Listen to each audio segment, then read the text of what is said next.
You often say at the start of your career, you were the evangelist of Apple, and that was a big thing. And now you're ending your career with Canva, and everything else in between was flailing. I respectfully disagree. I think you've done some amazing stuff. Steve Jobs and Harold Keebles drove you really hard. How does one do that as a leader in a company without being mean-spirited or without being cruel? And surely you agree that not all cruel people are great leaders. To put it mildly, yes. But some great leaders can appear cruel, but they aren't necessarily being so.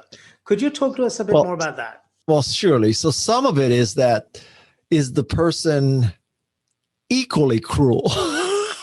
So is he or she cruel to everybody, right? So that's one test. Indiscriminately and Harold cruel. Keebles, so Harold Keebles and Steve Jobs were demanding and cruel of everybody, not just me, not just a handful of people, everybody. And I would make the case they were probably cruel and demanding of themselves.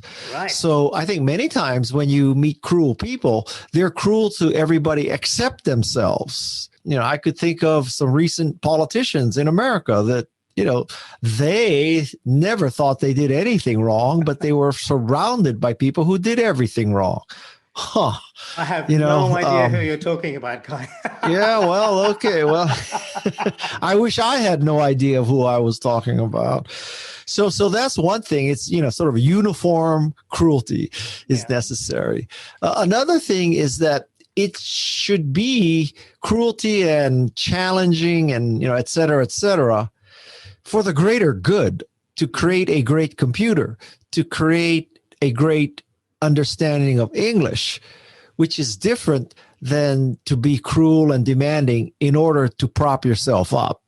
Right. So applying that same test to recent politicians, guess what? I mean, it's kind of clear where our fearless leader comes out in that. I also want to commend you on your bravery, to put it bluntly, in terms of posting your thoughts on LinkedIn. There's a lot of integrity between what you do and what you say. So kudos to you. Now, Thank you. Speaking of integrity and grit, which is also something I think you have, and you've often said, I may not be the most talented person in the world, and I may not be the most gritty person in the world, but there's not many people who have a combination of both. In your conversation with Angela Duckworth on your podcast, the Remarkable People podcast, have I mentioned that's a really good podcast? But anyway, feel free to do it again. Yeah. In your conversation with Angela Duckworth, you mentioned that podcasting is one of the most difficult things you've done, but one of the most satisfying things you've done. And clearly, I know from experience, because we're recording episode number 210 right now. Yeah. I agree that it takes grit, but I would love to know, as a fellow podcaster, what makes it so satisfying for you? For me, what makes it so satisfying is that I think that my listener gains insights into how to be more remarkable with each episode. So whether it's Jane Goodall or Angela Duckworth or Steve Wozniak or Steve Wolfram or Christy Yamaguchi, whoever it is, I think all these remarkable people have some value they can add to people's lives. And my job is to bring that out. And so I find it very rewarding that, rather than me preaching the way, that these people from very diverse backgrounds can, in fact, help people become more remarkable. And I will tell you one more thing, which may be the most satisfying thing that I've heard as a podcaster, is that several of my guests have told me that my interview was the best interview they've ever had in their lives. Oh, that's wonderful.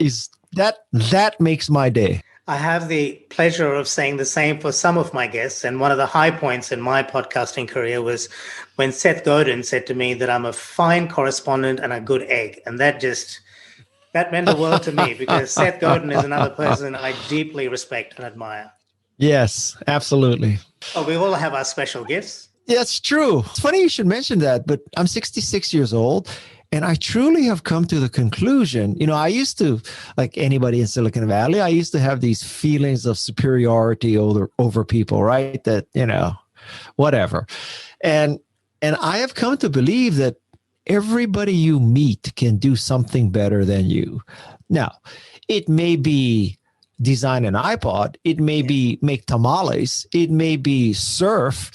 It may be sewing a dress. It may be raising mushrooms. I don't know what it is, but I guarantee you, everybody you meet is better at something than you are. And so maybe you're better at something that is more monetizable, but don't go out believing that you're superior to everybody and everything, because you aren't. I agree. At least in my experience, life has a way of hitting you with a brick, as someone famous once said. And I think we talked about that. As Mike Tyson says, that plans are great until the first punch lands, right? Yeah, everyone has a plan to that effect. until you get punched in the face. Exactly.